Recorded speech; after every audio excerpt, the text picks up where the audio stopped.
జై శ్రీరామ్. నమస్కారం అండి. 2025 సంవత్సరం మార్చ్ 29వ తేదీ షష్టగ్రహ కూటమి ఏర్పడబోతున్నది. ఈ షష్టగ్రహ కూటమి వల్ల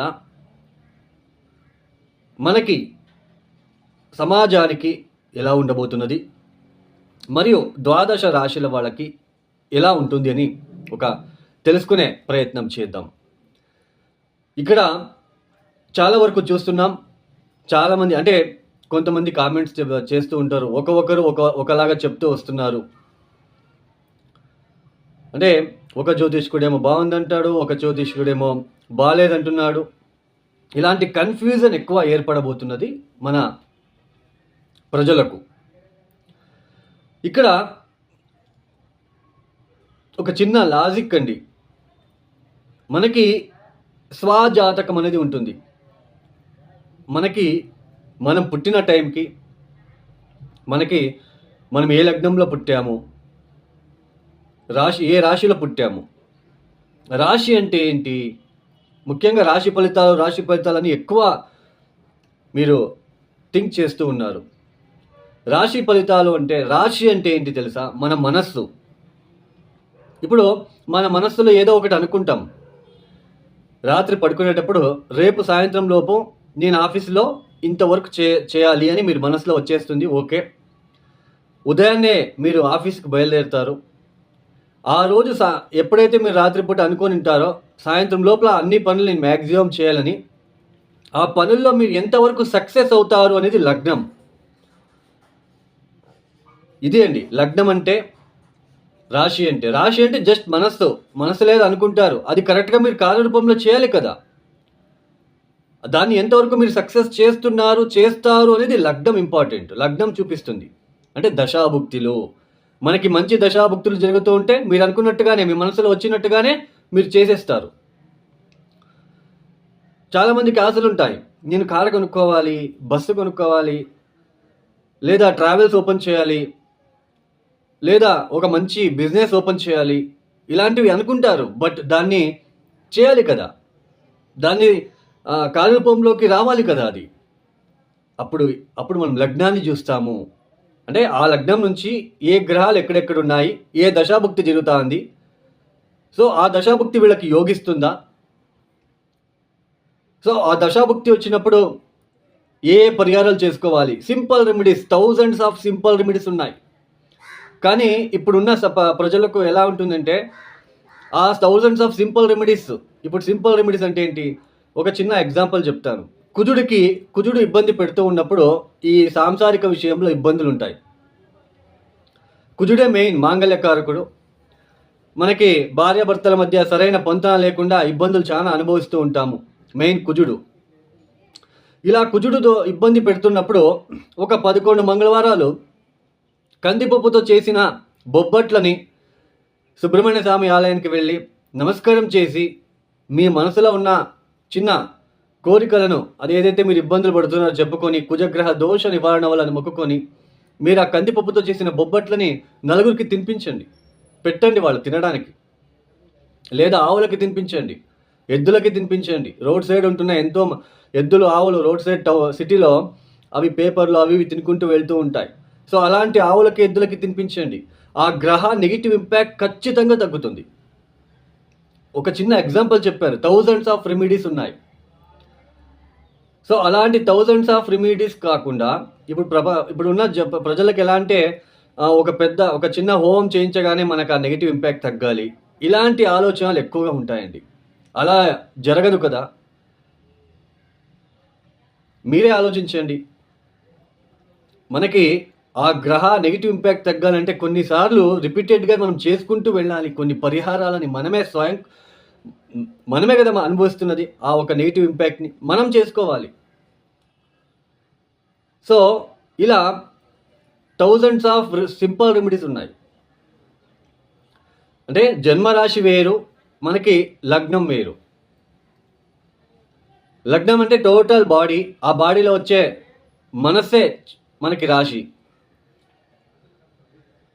సో ఇలా మనకి జన్మలగ్నానికి, జన్మరాశికి చాలా డిఫరెన్సెస్ అనేది ఉన్నాయి.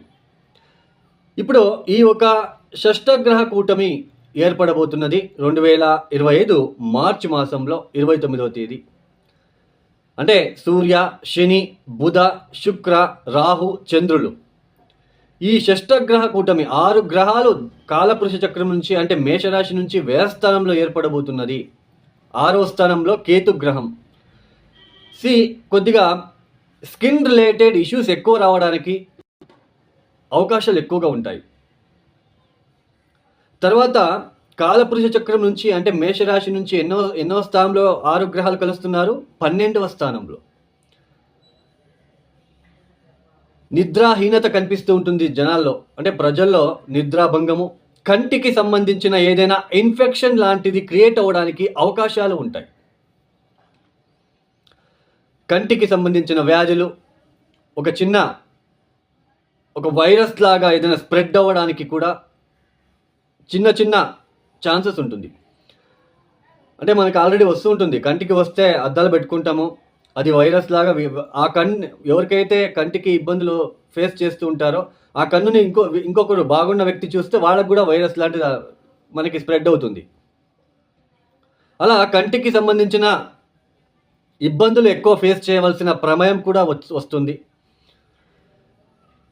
కొంచెం జల ప్రళయాలు అంటే ఇక్కడ అవ్వడానికి అవకాశాలు ఎక్కువగా ఉంటాయి. ఎందుకంటే జలతత్వ రాశిలో 6 గ్రహాలు మనకి కలుస్తున్నారు. చంద్రుడు కూడా అక్కడే ఉంటున్నాడు. తర్వాత పైగా కుజుడు మనకి కుజస్తంభనం కూడా జరుగుతున్నది ఆ సమయంలో కర్కాటక రాశిలో సంచారము. సో కొంచెం సామాజిక వర్గంలో కొంచెం ఏదైనా ఇబ్బందులు ఎక్కువ అయ్యే సూచనలు కొద్దిగా మార్చ్, ఏప్రిల్, మే, జూన్, జూలై, ఆగస్టు వరకు మనకి కనిపిస్తుందనే తెలుసుకోవచ్చు. అంటే ఏదో పెద్దగా అయిపోతుంది అని కాదండి, ఏదో చిన్నవి ఏదైనా ఇబ్బందులు వచ్చే సూచనలు సామాజిక వర్గంలో కనిపిస్తూ ఉంటుందనే ఇక్కడ మనం తెలుసుకోవచ్చు. అందులోన సూర్య, శని, రాహు ఒకే ఇంట్లో కలుస్తున్నారండి. కొంచెం ఇబ్బందులు ఎక్కువగా ఉంటాయి. కొద్ది రోజులు ఈ మార్చ్, ఏప్రిల్ మాసంలో కొంచెం ఇబ్బందులు ఎక్కువ ఉండడానికి అవకాశాలు ఉంటాయి.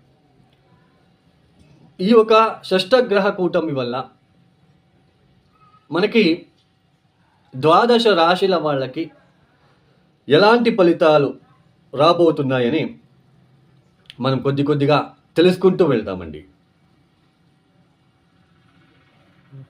తదుపరి రాశి మకర రాశి. ఈ మకర రాశి వాళ్ళకి ఈ షష్టగ్రహ కూటమి అనేది మనకి 3వ స్థానంలో సంచరిస్తున్నది, అంటే గోచరిస్తున్నది. ఈ 3వ స్థానంలో సంచారం చేయబోతున్న 6 గ్రహాల ఒక కలయిక వల్ల మకర రాశి వాళ్ళకైతే పెద్దగా నెగిటివ్ ఇంపాక్ట్ అయితే ఉండదు. అయితే ఎడ్యుకేషన్ చేసే వాళ్ళకి కొన్ని ఆటంకాలు, సమాజంలో ఎక్కడో ఒక చోటు మీ పేరుకి ఏదైనా ఇబ్బంది కలిగించే సూచనలు ఉంటాయి. జాగ్రత్తగా ఉండే ప్రయత్నం చేయండి. తండ్రి ఆరోగ్యం విషయంలో జాగ్రత్త. తర్వాత ఈ సోదరుల మధ్య విభేదాల వల్ల మీ పేరు చెడిపోవడానికి కొద్దిగా అవకాశాలు ఉంటాయి. మీ పేరు పైన ఏదైనా మీ పేరును ఉపయోగించుకొని ఏదైనా ఆ ఒక పేరుకి డ్యామేజ్ చేయడానికి అవకాశాలు ఇక్కడ కనిపిస్తూ ఉన్నాయనే తెలుసుకోవచ్చు. మిగతా అంతా కూడా పెద్దగా ఏదో అయిపోతుంది అన్నట్టుగా అయితే ఉండదు. ఈ సమయంలో మీకు గురుబలం కూడా ఉంటుంది కాబట్టి కొద్దిగా సేవ్ అవుతారు అని చెప్పుకోవచ్చు. మకర రాశి వాళ్ళకైతే పెద్దగా నెగిటివ్ ఇంపాక్ట్ ఉండదు. బట్ మీ పేరు జాగ్రత్త. ఈ సమయంలో ఎక్కడ గొడవలకి వెళ్లకుండా, అతి విశ్వాసాన్ని ప్రదర్శన చేయకుండా మీ అంతకు మీరు ఉంటూ కొన్ని పరిహారాలు చేసుకుంటూ శివనామస్మరణము, దత్తాత్రేయ ఆరాధన, కాలభైరవేశ్వర ఆరాధన, ఈ ఒక బియ్యాన్ని డొనేషన్ ఇవ్వండి. ఎక్కడైనా అన్నదానం చేస్తూ ఉంటారు కదా, అన్న సంతర్పణ చేస్తూ ఉంటారు కదా టెంపుల్స్లో, అట్లాంటి వాళ్ళకి ఆ బియ్యాన్ని దానాలు ఇవ్వడానికి ప్రయత్నం చేసుకోండి. కాలభైరవేశ్వరుడికి ఆ రోజు కొద్దిగా నువ్వుల నూనెతో అభిషేకం లేదా నువ్వుల నూనెతో దీపాన్ని పెట్టి రావడానికి మీరు ప్రయత్నం చేసుకోండి. మకర రాశి వాళ్ళకైతే కొద్దిగా ఈ పేరుకి సంబంధించిన విషయంలో, అన్నదమ్ముల మధ్య, తండ్రి ఆరోగ్యం విషయంలో, చదువుకునే పిల్లలకి కొద్దిగా డిస్టర్బెన్సెస్ కలిగించే సూచనలు ఉంటాయి తప్ప మేజర్గా ఏదో అయిపోతుంది అన్నట్టుగా అయితే ఇక్కడ మకర రాశి వాళ్ళకి ఉండదు. సో తర్వాత ఈ సమయంలో మీకు ఈ ఏళ్నాటి శని కూడా క్లోజ్. ఈ మార్చ్ 29వ తేదీకి మీకు ఈ ఏళ్నాటి శని నుంచి మీరు బయటపడి మీకు మంచి జీవితం కూడా రాబోతున్నది. అది ఒక ఎలా మనము చెప్తాము మకర రాశిలో పుట్టిన వాళ్ళందరికీ కూడా మంచి జీవితం రాబోతుందని చెప్పడానికి ఉండదు. ఎందుకంటే మీ జాతకం ఇంపార్టెంటు. అష్టకవర్గ బిందువులు కూడా ఇక్కడ చాలా ఇంపార్టెంటు. సో ఈ మకర రాశి వాళ్ళు ఈ తప్పనిసరిగా చెప్పిన పరిహారాలు చేసుకోండి. ఈ యొక్క కాలభైరవేశ్వరుడికి తర్వాత నువ్వులో దీపం పెట్టి రావడము, సో ఇలాంటివి బియ్యాన్ని డొనేషన్ చేయడం చేసుకుంటే మంచిది. ఈ యొక్క వీడియో మీకు నచ్చితే లైక్ చేయండి, షేర్ చేయండి, సబ్స్క్రైబ్ చేసుకోండి. సర్వే జనం సుఖినో భవంతు. ధన్యవాదములు. జై శ్రీరామ్.